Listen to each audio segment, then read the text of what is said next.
29ª giornata, penultimo incontro di Eccellenza Liguria. Ad affrontarsi sul campo di Sant'Eusebio Baiardo e Ventimiglia. Baiardo, reduce dalla sconfitta contro il finale nella scorsa giornata, è a caccia di punti per tentare sino all'ultimo di raggiungere la salvezza, senza passare per i play-out. Traguardo difficile ma non impossibile, visto lo scontro diretto che nell'ultima giornata vedrà i neroverdi affrontare la Cairese. Via il primo tempo e al 12° la prima azione offensiva pericolosa è del Ventimiglia. Capitan Bosio entra in area dalla sinistra e prova a incrociare sul palo più lontano. Bianchi non si fa sorprendere e respinge lontano dalla sua porta la sfera. Il match è sostanzialmente equilibrato, nessuna delle due squadre riesce a imporsi sull'altra. Ci prova anche il Baiardo al 31° con questo tentativo di Alex Belfiore. Fa tutto bene ma la conclusione è debole e il risultato rimane invariato. Dopo 2 minuti è questa volta Cucuzza a tirare in porta per i neroverdi. Il tiro dalla distanza è potente ma manca di precisione e la sfera termina alta sopra la traversa. Trascorrono ancora 2 giri d'orologio ed è la formazione ospite a fare capolinea in area avversaria. Il tentativo è di Cafurnel ma il portiere neroverde fa buona guardia e si oppone bene alla conclusione del numero 7 ospite, sventando la minaccia. Termina a reti inviolate la prima frazione di gioco, risultato che riflette quanto visto sinora in campo. Con le immagini e il montaggio di Enrico Figus passiamo ora alla ripresa. Via il secondo tempo ed è il Ventimiglia al 7° minuto la prima squadra a provare a portarsi in vantaggio. Miceli serve Spagnuolo che prova a concludere.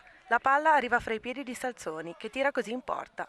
Ma anche la sua conclusione non c'entra il bersaglio e il pallone si deposita sul fondo. Sul quarto d'ora si accende il Baiardo con Cucuzza.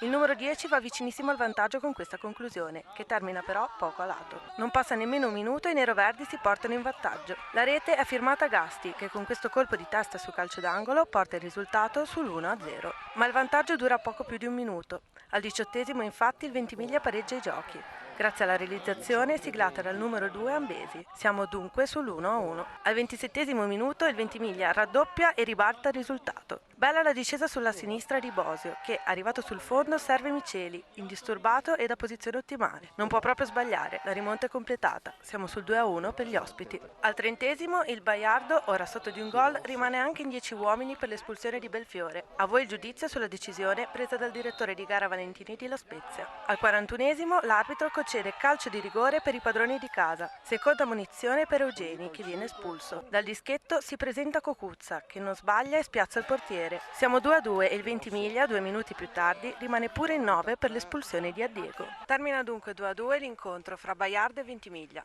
Nonostante il pareggio agguantato negli ultimi minuti di gioco, il Baiardo è condannato a giocarsi la permanenza in eccellenza attraverso i play-out.